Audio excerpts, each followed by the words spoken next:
बिस्मिल्लाहिर्रहमानिर्रहीम। मेरा नाम अख्तर नज़ीर कुकी है।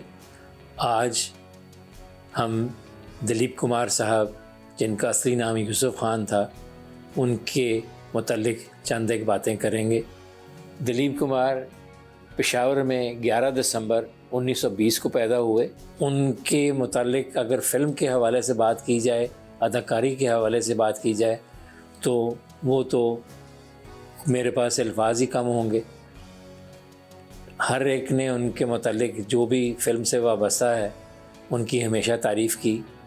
मैं आज आपके साथ चंद एक बातें ऐसी शेयर करूँगा जो कि मेरी उनके साथ रिश्तेदारी ज़ाहिर करेंगी और साथ ही उनकी अपनी फ़ैमिली की जो रख रखाव है और जिस तरह उन्होंने अपने बहन भाइयों का ख़्याल किया, उसके मुतल्लिक़ चंद एक बातें मैं आपके साथ शेयर करूँगा। मेरी उनसे रिश्तेदारी यूँ है कि मेरी मुमानी के वो बड़े भाई थे।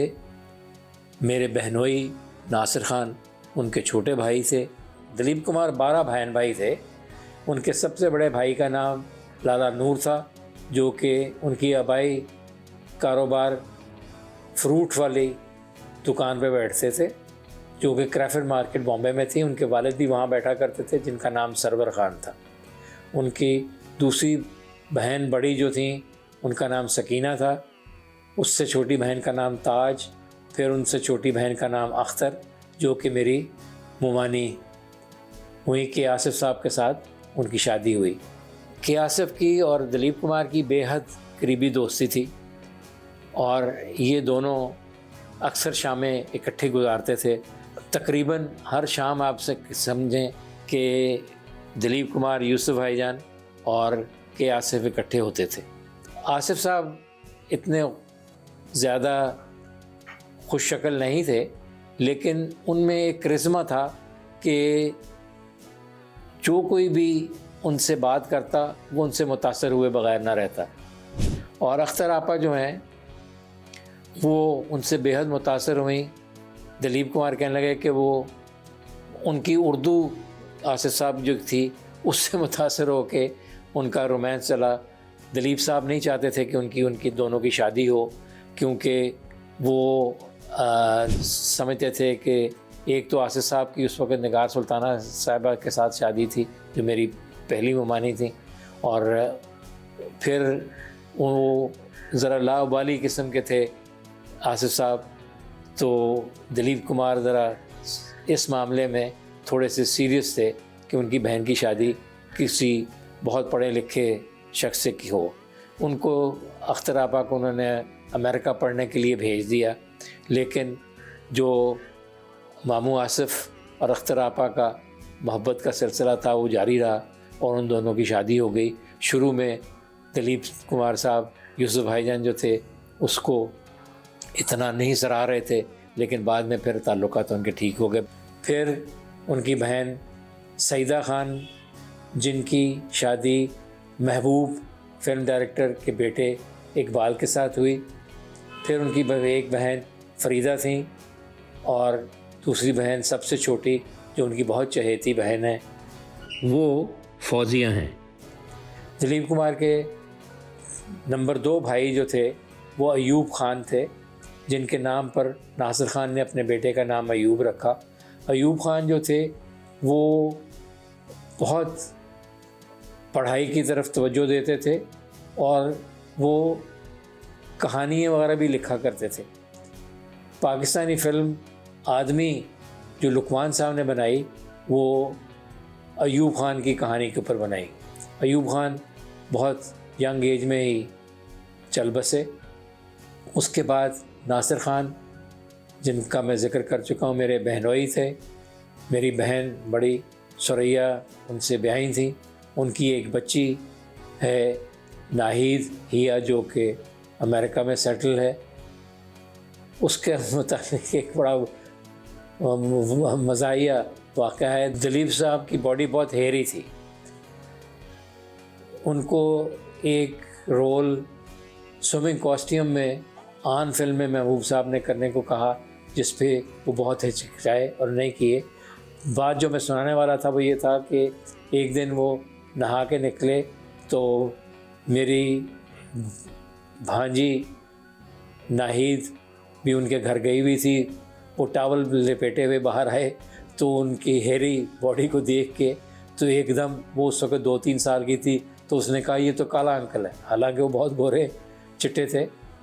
तो उनके बाद वो सारी उम्र उनको काला अंकल ही कहती रही।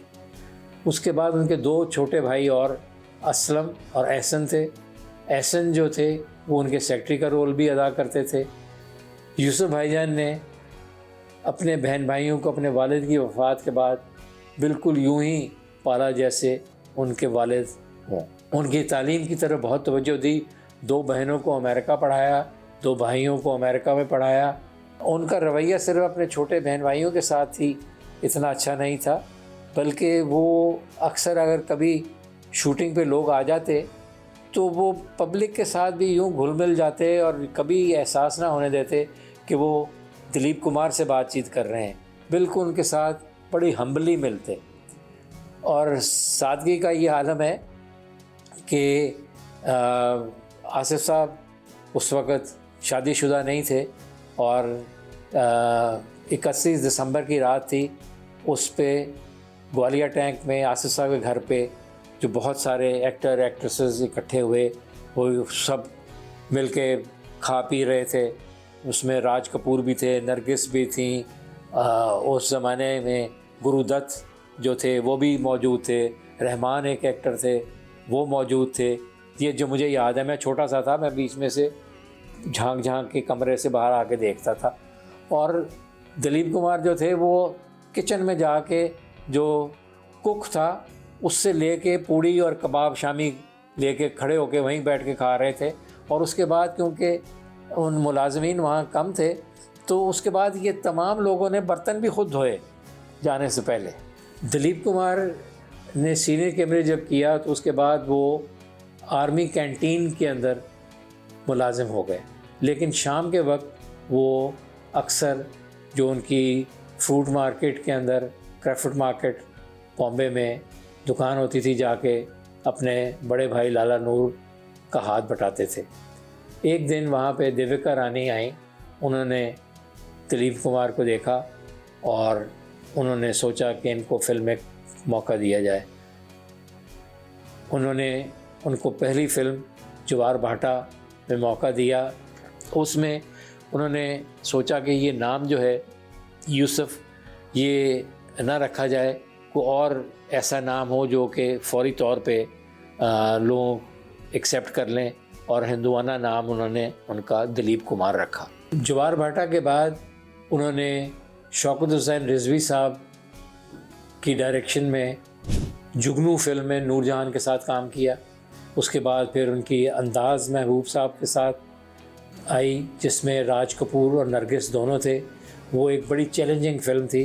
राज कपूर अपने ज़माने के बहुत बड़े शो मैन थे और बहुत बड़े अदाकार थे, लेकिन किसी सूरत में भी वो यूँ नहीं लगा कि कहीं भी वो दिलीप कुमार के ऊपर छाएं, बल्कि दिलीप कुमार ही उस फिल्म में भी उनके ऊपर छाए रहे। उसके बाद उनकी अगली फिल्म दीदार आई, जिसमें अशोक कुमार के साथ उन्होंने काम किया। अशोक कुमार उस ज़माने के बहुत बड़े एक्टर माने जाते थे, लेकिन उसमें भी दिलीप कुमार जो हैं वो छाए रहे। उन फिल्म में उन्होंने निम्मी के साथ काम किया, नरगिस उसमें थी, और इन्होंने अंधे का रोल अदा किया।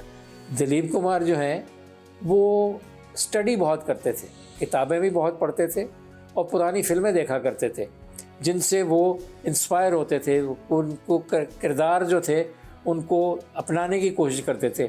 जब उनको एक फ़िल्म जो नहीं बनी, चांकिया का रोल मिला, उन्होंने मुझे बताया कि उन्होंने नज़ीर साहब, मेरे वालिद जो थे, उनकी फ़िल्म चांकिया जो कि 1940 के करीब की फ़िल्म थी, वो मंगवाई और उसको बार बार देखा।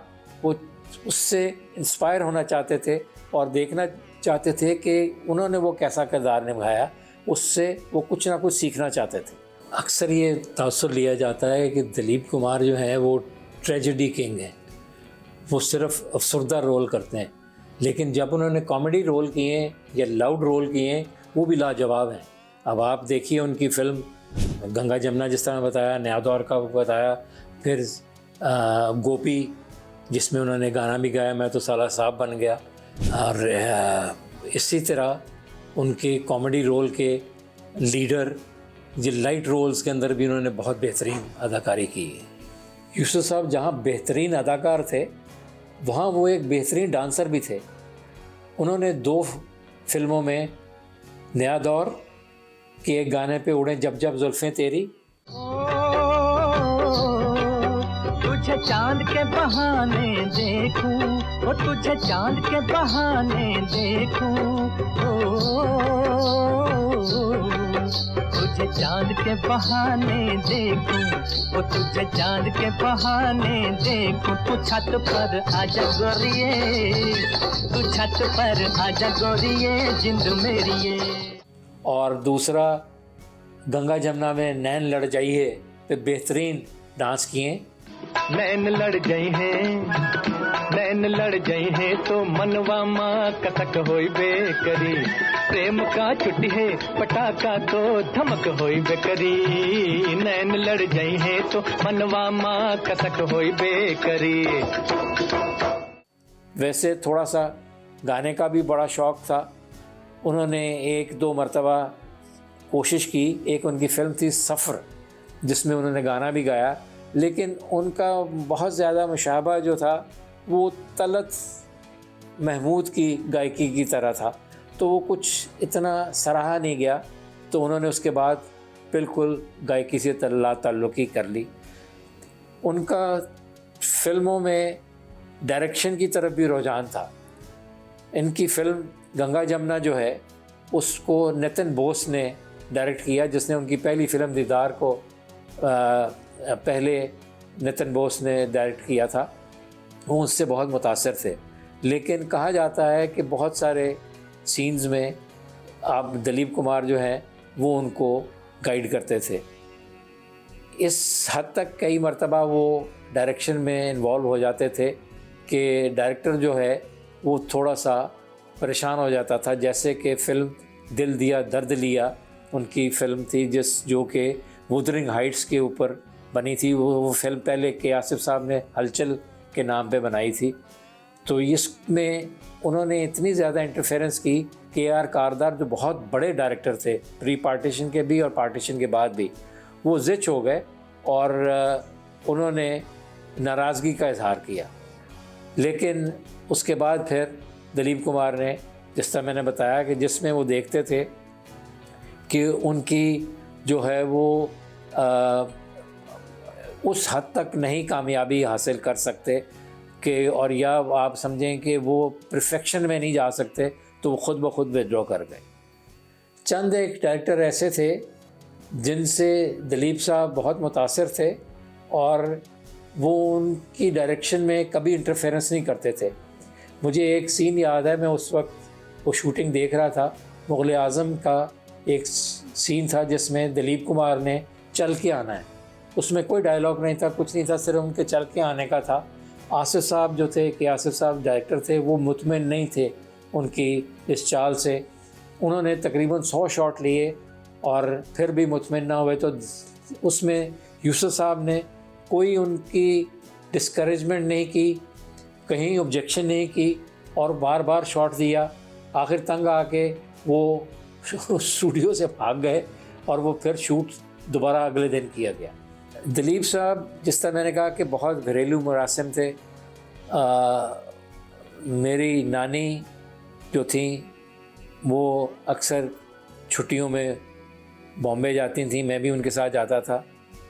दिलीप साहब उनकी बेहद इज़्ज़त करते थे और इस बात का मधुबाला को भी पता था। एक मर्तबा उनकी आपस में कोई अनबन हो गई और दिलीप साहब ने मुग़ल आज़म के सेट पे मधुबाला को थप्पड़ दे मारा, जिस पे वो बहुत परेशान हुई और उन्होंने आके मेरी नानी से शिकायत की कि दिलीप ने आज मुझे लोगों के सामने बेइज्जत किया है। मेरी नानी ने दिलीप साहब से कहा कि ये बहुत बुरी बात है, मधुबाला से माफ़ी मांगें, माज़रत करें। तो उन्होंने उनकी इज़्ज़त करते हुए मधुबाला से माज़रत की। वैसे तो दिलीप कुमार की हर फिल्म ही बेहतरीन फिल्म और बेहतरीन अदाकारी उन्होंने दिखाई, लेकिन चंद एक फिल्में जो मुझे ज़ाती तौर पे बहुत पसंद हैं, उसमें मुझे उनकी दाग, जिसमें उन्होंने चुलबुले शराबी का रोल अदा किया, फिर गंगा जमुना, नया दौर जिसमें उन्होंने बहुत शौक किरदार अदा किया, और फिर लाउड फिल्म जो उनकी एक है, जैसे कि गोपी और सगीना महातो है। लेकिन इन सब के बावजूद मुझे उनकी देवदास बेहद पसंद है, और जो किरदार उन्होंने शहज़ादे का मुग़ल-ए-आज़म में निभाया, मेरा ख़्याल है कि कोई और एक्टर इतनी खूबसूरती से पृथ्वीराज कपूर के सामने किरदार अदा ना कर सकता। क्या ज़िल्ल इलाही एक बागी का कसूर बख्शने के लिए तशरीफ लाए?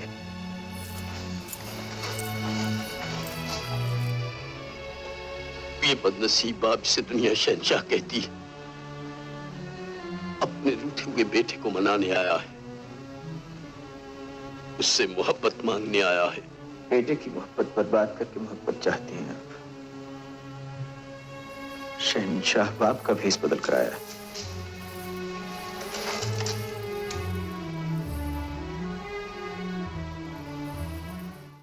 इसी तरह मैं कहूँगा कि शहज़ादे का रोल जो दिलीप कुमार ने मुग़ल-ए-आज़म में किया, वो बहुत सारे फिल्मों में लोगों ने शहज़ादा का रोल किया, जैसे प्रदीप कुमार ने अनारकली में किया, लेकिन उसमें कहीं भी आप दोनों की एक दूसरे के करीब भी नहीं ला सकते। दिलीप कुमार ने जितनी खूबसूरती से शराबी का रोल अदा किया, उसको बहुत सारे एक्टर्स ने बाद में फॉलो करने की कोशिश की, जैसे कि अमिताभ बच्चन ने अमर अकबर एंथनी में एक शॉट जो उनकी दाग फिल्म का है हूबहू करने की कोशिश की, लेकिन फिर भी मैं कहूँगा दिलीप कुमार की एक्टिंग उनके सामने बहुत भारी है। देवदास दिलीप कुमार की फिल्म मुझे बेहद पसंद है, जिसमें उन्होंने एक दिल बर्दाश्ता आशिक का रोल अदा किया।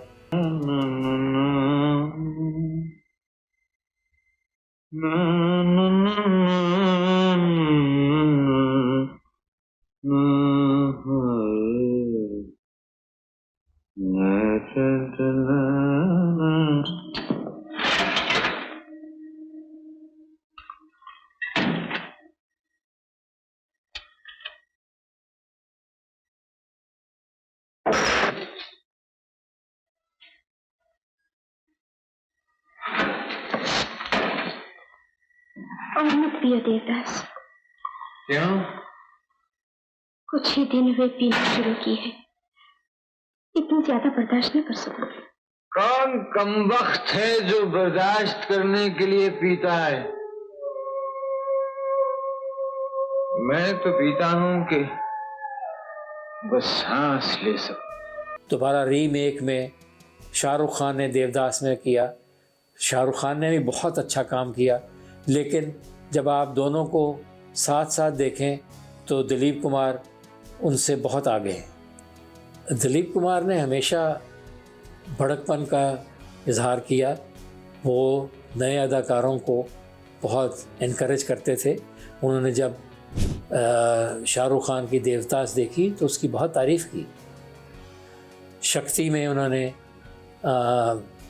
अमिताभ बच्चन के साथ उसके बाप का रोल अदा किया, और उनकी अदाकारी को, अमिताभ बच्चन की अदाकारी को भी उन्होंने बहुत सराहा। हम जब भी बॉम्बे जाते रहे बाद में भी, तो एक हफ़्ता भर रहना वहाँ पर, तो उसमें कम से कम 1 या 2 मरतबा यूसुफ भाईजान खाने पे मदऊ करते थे।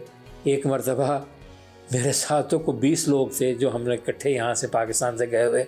तो मैंने कहा कि मेरे साथ तो बहुत सारे लोग हैं, तो उन्होंने कोई बात नहीं, आप तमाम लोगों को लेके आइए। उस वक्त मेरी बेटी सिकंदरीन 1 साल की थी। वो माशाल्लाह बड़ी गोरी चिट्टी और गोल मटोल थी। उसको बहुत प्यार किया यूसुफ साहब ने। उसको जितनी देर हम वहाँ रहे, या वो यूसुफ साहब की गोद में रही या वो सारा बानो की गोद में रही। अभी आपको एक तस्वीर में दिखाऊंगा जिसमें वो सारा बानो की गोद में है। वैसे तो बहुत सारी ख़वातीन के साथ ताल्लुक़ रहा। जो सबसे ज़्यादा उनकी ज़िंदगी में जिस फिल्म एक्ट्रेस ने, हीरोइन ने असर किया वो थी मधुबाला। मधुबाला से वो वाकई शादी करना चाहते थे और प्रपोज़ भी किया, लेकिन मधुबाला की फैमिली का दारोमदार मधुबाला पे था और उनके वालिद अता मोहम्मद ख़ान जो थे वो नहीं चाहते थे कि वो शादी कर लें, क्योंकि दिलीप कुमार की शर्त थी कि शादी के बाद वो फिल्मों में काम नहीं करेंगी। इसके बाद बहुत सारी और एक्ट्रेसेस आईं, लेकिन शादी उन्होंने सारा बानो के साथ की और सारा बानो ने भी वो शादी खूब निभाई और आखिरी वक्त तक उनकी खिदमत की। उनकी बहनों ने उनको उकसाया कि किसी वजह से सारा बानो जो हैं वो औलाद नहीं दे सकती, तो आप एक और शादी कर लें। तो उनका ध्यान कुछ इस तरफ गया। उनकी मुलाकात अस्मा खान, जिनके साथ उन्होंने दूसरी शादी की, एक क्रिकेट मैच हैदराबाद में हुई, जो कि मुलाकात के बाद ताल्लुकात में तब्दील हुई और यूसुफ साहब ने उनके साथ शादी कर ली। मैं अस्मा खान को सईदा खान, जो यूसुफ साहब की छोटी बहन है, उनके यहाँ मिला और फिर मेरी उनसे अक्सर मुलाकात हुई। मैंने उनको दिलीप कुमार के साथ सिंसियर नहीं पाया। दिलीप साहब को भी शायद इस बात का एहसास हुआ और उन्होंने उनको फिर तलाक दे दी। दिलीप साहब चूँकि पाकिस्तान में भी इतने ही मकबूल थे जितने हिंदुस्तान में थे, बल्कि मैं कहूँगा कि उनको पाकिस्तान ने भी अपनाया और पाकिस्तान ने उनकी कदर करते हुए पाकिस्तान का सबसे बड़ा सिविल अवार्ड निशान इम्तियाज़ उनको दिया। उसके बाद दिलीप साहब को इंडिया में उनकी खिदमात को सराहते हुए हिंदुस्तान का सबसे बड़ा फ़िल्मी अवार्ड दादा भाई फाल्के और भारत रत्न, जो कि उनका सिविल अवार्ड है, उससे नवाजा। पाकिस्तान के ना सिर्फ इंडिया के बहुत सारे बड़े बड़े फ़नकार जो हैं, अदाकार हैं, वो दिलीप साहब से मुतासर थे और उनको कॉपी करने की कोशिश करते। जैसे मनोज कुमार हैं, अमिताभ बच्चन का कहा जाता है, शाहरुख खान का कहा जाता है। पाकिस्तान में नदीम साहब भी उनसे बहुत मुतासर थे और उनको फॉलो करने की कोशिश करते थे। उनके बहुत बड़े मदाहों में कवि मरहूम थे। मुस्तफ़ा कुरैशी जो पाकिस्तान के बहुत बड़े अदाकार हैं, वो भी उनके बहुत बड़े मदाह थे। उन्होंने एक मरतबा मुझसे पूछा कि क्या वो साहब कहते थे कि साहब भी मेकअप करके शूटिंग करते हैं, तो मैंने बताया हाँ, मैं कालीन का काम करता हूँ, इसलिए यूसुफ साहब को और के आसिफ साहब को, जिन्होंने मुग़ल आज़म बनाई, उनके काम को सराहते हुए मैंने एक सिल्क का हाथ का बुना हुआ कालीन बनाया है, जो कि मुग़ल आज़म के एक शॉट का है, जो मेरे पीछे है, देखिए। दिलीप कुमार की वफ़ात जो है वो 7 जुलाई 2021 में हुई। वो कुछ अर्सा तक अलील रहे और बम्बई में उन्होंने वफ़ात पाई। आपको बांद्रा के मुस्लिम कब्रिस्तान में दफनाया गया, जहाँ पे के आसिफ और मधुबाला भी मदफन हैं, रफ़ी साहब भी वहाँ पर हैं और नरगिस को भी उसी कब्रिस्तान में दफनाया गया। यूसुफ साहब ने एक बेहतरीन ज़िंदगी गुजारी। लोग उनकी बेहद इज़्ज़त करते थे, बेहद कदर करते थे। मैंने भी उनको जितना देखा पाया, बहुत शफीक बेहतरीन अदाकार तो वो थे ही, और मुझे यकीन है अल्लाह करे कि अल्लाह ताला ने उनको जन्नत में भी वही मुकाम दिया होगा जो मुकाम उनको ज़िंदगी में दिया। जिंदाबाद जिंदाबाद है मोहब्बत, जिंदाबाद है मोहब्बत, जिंदाबाद।